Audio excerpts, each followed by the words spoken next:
कल मैं अपने पुराने डिस्ट्रिक्ट गया था बाड़मेर। अब वहाँ जाने का मेरा क्या उद्देश्य था वो मैं आपको बता देता हूँ। देखो, मेरे गांव होडू में मेरा एक सैलून है, जेके ग्रूमिंग हेयर सैलून। उसके लिए कुछ सामान लेके आना था। तो पहला मकसद यही था। दूसरा मकसद ये था कि जो मेरी बाइक है उसकी सर्विसिंग भी करवानी थी। लेकिन जैसे ही मैं बाड़मेर पहुँचा, मैंने सबसे पहले अपनी बाइक को सर्विस सेंटर में दिया। वहाँ उन्होंने बताया कि 3 से 4 घंटे लगेंगे क्योंकि आगे भीड़ बहुत ही ज़्यादा थी। तो इतने में मैंने सोचा कि क्यों ना कोई एक मूवी देख के आऊँ। तो इसलिए मैंने वहाँ से सोचा कि टैक्सी वगैरह करके चलते हैं। लेकिन रास्ते में क्या हुआ कि टैक्सी वाले ने पहले तो पैसे ज़्यादा मांगे, और दूसरी बार एक टैक्सी वाले को जब मैंने इग्नोर कर दिया, उसे मना कर दिया कि भाई इतने पैसे मैं नहीं दूंगा, तो दूसरा जो टैक्सी वाला है वो मिल नहीं रहा था। क्योंकि मैं सैनिद्री चौराहे से थोड़ा पीछे अपने सैनिद्री की तरफ ही उतरा था। यानी बाड़मेर में एक सैनिद्री चौराहा है, वहाँ से जो सैनिद्री की तरफ सड़क जाती है वहाँ ऑलमोस्ट 2 किलोमीटर दूर में उतरा था सैनिद्री चौराहे से। अब वहाँ पे क्या है, उस समय टैक्सी मिल नहीं रही थी। तो मैंने सुना था कि बाड़मेर में अब रैपिडो की सेवाएं शुरू हो चुकी है और ये एक ट्रायल वर्जन है। तो इसलिए मैंने ट्राई किया। सबसे पहले रैपिडो को ऐप डाउनलोड की। अक्सर मैं दिल्ली या जयपुर या कहीं बड़े शहरों में जाता हूँ तो डेफिनेटली मैं रैपिडो की सर्विस इस्तेमाल करता हूँ, लेकिन बाड़मेर में ये पहला अनुभव था। तो मैंने जैसे ही ऐप इंस्टॉल किया, वहाँ पे लोकेशन के अकॉर्डिंग अवेलेबल सर्विस बता रही थी। लेकिन वहाँ पे जब मैंने ऐप खोल के देखा तो सिर्फ 8 बाइक उपलब्ध बता रही थी, बाकी कोई बाइक आसपास नहीं थी।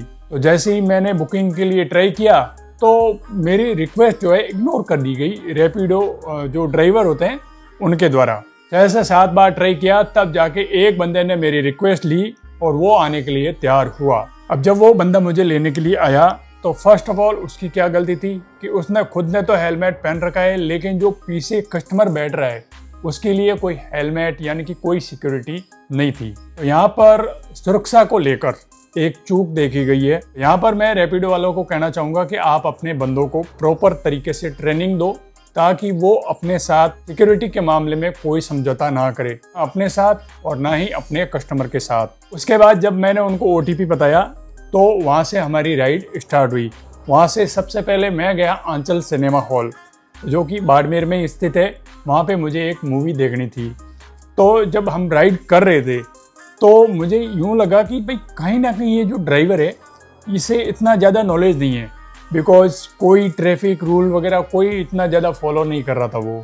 मुझे एक समय तो लगा कि कहीं ये मुझे गिरा ना दे। जैसे तैसे करके मैं आंचल सिनेमा पहुंचा और मैंने मूवी कंप्लीट की। जब मैंने मूवी कंप्लीट की तो उसके बाद मैंने फिर से रैपिडो के लिए ऑर्डर किया, मेरी राइड बुक की। तो वहीं एक मूवी देखने आया हुआ बंदा था, उसने मेरी तुरंत रैपिडो रिक्वेस्ट ले ली और मुझे फ़ोन किया कि आप कहाँ हो। और वहाँ पे सच बताऊँ, ना ही उस बंदे ने हेलमेट पहन रखा था और ना ही उसकी बाइक के साइड मिरर थी। तो यहाँ पे जो सिक्योरिटी में चूक है वो बहुत ही ज़्यादा मायने रखती है, क्योंकि इतनी बड़ी चूक रखना, मान लो हेलमेट नहीं पहना हुआ है और हम अगर गिर जाएं तो डेफिनेटली दोनों का सिर फूटने वाला है। और अगर साइड मिरर नहीं है तो पीछे से कोई बंदा आ रहा है, नहीं आ रहा है, ओवरटेकिंग की कोशिश कर रहा है, तो वो डेफिनेटली उसके अंदर गिरने के चांसेस रहते हैं। यहाँ तो पीछे वाला बंदा आएगा, वो हमारे अंदर गिरेगा, या फिर हम अगर ओवरटेक कर रहे हैं और पीछे ध्यान नहीं जा रहा है तो कहीं ना कहीं दोनों को नुकसान है। और कोई हड़बड़ी में, मान लो जल्दबाजी में अगर ब्रेक लगा रहा है तो भी नुकसान है, क्योंकि पीछे जो साधन आ रहा है वो अगर ऊपर चढ़ गया तो। इसलिए प्रॉपर सिक्योरिटी का होना बहुत ही ज़रूरी है।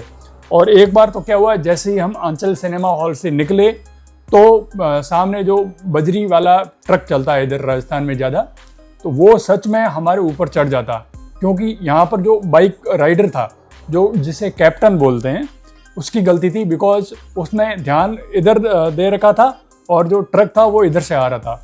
तो उसकी गलती की वजह से जो है वो हमारे ऊपर चढ़ने ही वाला था, लेकिन इतने में भगवान का शुक्र है कि हम बच गए। रैपिडो के इस मुद्दे को लेकर हमारे एक भाई है अशोक बेनीवाल, उन्होंने भी अपने सोशल मीडिया प्लेटफॉर्म पर मुद्दा उठाया था। बाड़मेर में रैपिडो की शुरुआत होने के बाद लोग रैपिडो को बुक करते हैं, और जब रैपिडो वाले उन्हें पिकअप करने आते हैं तो कहते हैं कि हम तो बस ट्राई कर रहे थे, रैपिडो आता है या नहीं। लेकिन याद रहे, ऐसी हरकतों से इन कंपनीज को तो ज्यादा नुकसान नहीं होगा, लेकिन ऐसी सर्विस देने वाली कंपनी अगली बार बाड़मेर में आने से पहले 1000 बार सोचेगी। इसीलिए समझदार बने और हरकतें भी समझदारी वाली करें, क्योंकि किसी भी जगह का आधुनिकीकरण तभी संभव है जब वहाँ के लोग आधुनिक सोच रखते हो। परंतु आई थिंक उनकी इतनी ज़्यादा सुनवाई हुई नहीं।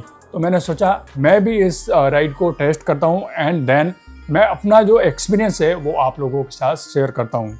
जैसे ही फिर मैं पालिका बाज़ार पहुँचा तो वहाँ पे मैंने उनको पेमेंट किया एंड देन मैंने अपना जो भी सामान लेना था वो मैंने ले लिया। और उसके बाद में फिर से जब मैंने सामान ले लिया तो मैंने एक रैपिडो राइड बुक की एंड देन उनकी जो बाइक की कंडीशन थी वो काफ़ी क्रिटिकल थी, क्योंकि ना ही प्रॉपर सीटिंग थी और ना ही धूप में कोई हेलमेट वगैरह, तो ये सारी चीज़ें थी। लेकिन इस दौरान मैंने जो रैपिडो के कैप्टन जिससे कहते हैं, या फिर यूँ कहूँ कि मेरी भाषा में जो ड्राइवर था, मैंने उनसे वार्तालाप की। तो जब वार्तालाप की तो मैंने पूछा कि हमारी जो रिक्वेस्ट है 7-8 बार ट्राई करने के बावजूद कैंसिल क्यों कर दी गई।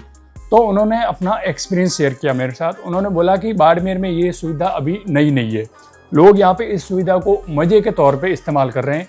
क्योंकि लड़के क्या करते हैं कि जैसे ही बुकिंग करते हैं और उनको लगता है कि अब जो रैपिडो ड्राइवर है वो नज़दीक आने वाला है, तभी वो उस राइड को कैंसिल कर देते हैं एंड देन हमें रिटर्न जाना पड़ता है।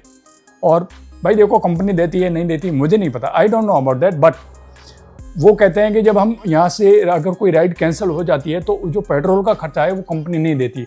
अब ये कितना सच है कितना झूठ है मुझे नहीं पता, वो कंपनी वाले जाने। ये सारी समस्याएं यहाँ पे एक रैपिडो राइडर को देखने को मिलती है। और मैं अपना अगर ओपिनियन दूं तो देखो, बाड़मेर वालों को एक अच्छी सर्विस मिल रही है, क्योंकि बड़े बड़े शहरों में इस प्रकार की सुविधाएं होती है तो आवागमन जो है वो आसानी से रहता है। लेकिन बाड़मेर वाले, सच बताऊं तो इस चीज़ को मजाक में ले रहे हैं। मैं एक किस्सा बताता हूँ। जैसे ही अगर आप कोई टैक्सी वगैरह, जो लोकल टैक्सी वाला होता है, उसका उपयोग करते हैं तो वो अपनी मनमानी करता है। वो कहता है मैं 50 रुपये लूँगा, 100 रुपये लूँगा, लेकिन असल में जो कीमत होती है वो 20 रुपये होती है। लेकिन रैपिडो में क्या होता है कि जो कीमत है वो आपको पहले ही दिखा दी जाती है कि भाई यहाँ से यहाँ तक का इतना किराया लगेगा। और मुझे लगता है कि ये जो चीज़ है ये काफ़ी सही है, क्योंकि कम पैसों में आपका सफ़र आसान हो रहा है। और बाड़मेर के जितने भी लड़के हैं उनसे मैं एक बात कहना चाहूँगा, देखो भाई, ज़रूरत हो तो ही आप उस राइड को बुक करो, क्योंकि बार बार आप किसी को परेशान करोगे तो सच बता रहा हूँ, कंपनी यहाँ से छोड़ के भाग जाएगी। कंपनी वाले कहेगी बाड़मेर वालों न, मैंने आपको, बस मैं जा रहा हूँ, वो अपना बोरिया बिस्तर समेट देंगे। तो इसलिए ये सर्विस अच्छी है। और जो कंपनी वाले हैं उनको भी मैं एक सलाह देना चाहता हूँ कि बाड़मेर जैसे शहर में अगर आप अपनी इस सर्विस को कंटिन्यू करना चाहते हैं तो जो बुकिंग पॉलिसी है उसमें कुछ बदलाव लाइए, यानी कि ऑनलाइन पेमेंट करोगे तभी हम आएंगे, ऐसी कुछ पॉलिसी रखो ताकि आपका जो फ्यूचर है बाड़मेर में वो अच्छा रहे। और जो सेफ्टी है उसके ऊपर भी ध्यान दो। हर बाइक वाले के पास हेलमेट होना ज़रूरी है, क्योंकि पीछे जो कस्टमर बैठता है उसके सर में अगर हेलमेट नहीं है तो उसका इंश्योरेंस कौन करेगा। उसकी सुरक्षा की जिम्मेदारी भी आपकी है। और जो कॉलेज के लड़के हैं या लड़कियां हैं उनकी प्रॉपर सेफ्टी और इंश्योरेंस वगैरह आपके पास होना ज़रूरी है, कि अगर कल को उन्हें कुछ हो गया तो फिर उनकी जिम्मेदारी कौन लेगा। इसलिए आप हर नियम को एक प्रॉपर तरीके से फॉलो कीजिए। बाड़मेर में जो लोग नए नए इस सर्विस में जुड़ रहे हैं, चाहे कॉलेज स्टूडेंट हो या कोई भी हो, तो उन्हें आप एक प्रॉपर तरीके से ट्रेनिंग दीजिए कि हमें कस्टमर के साथ किस प्रकार से बर्ताव करना चाहिए और हमें क्या क्या रूल फॉलो करने चाहिए, तभी ये सर्विस आगे बढ़ पाएगी, अन्यथा ये यहीं फेल हो जाएगी। इसी के साथ इस वीडियो का एंड करता हूँ। जय हिंद, जय भारत, वंदे मातरम।